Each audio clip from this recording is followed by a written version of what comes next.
каргадан эмне пайда деп жаман көп сурап атышат. Достор, мен азыр силерге айтып берем. Менде YouTube бар. YouTube'да монетизация уланган. Ал жактан 300-400 доллар чөт айына.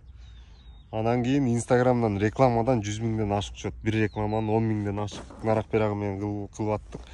Андан соң менде видео студия бар, өзүм оператор болуп иштейм 10 жылдан бери. Бир тойдон 15 миңден ашык калат.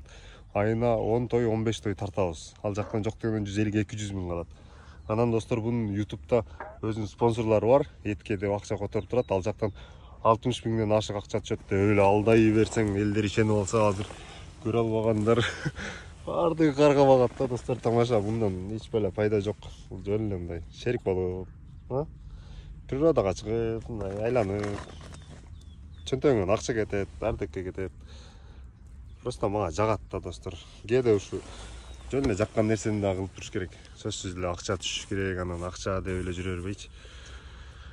Адам кечки акча менен эле жүрө берген болсо анда болбой калат.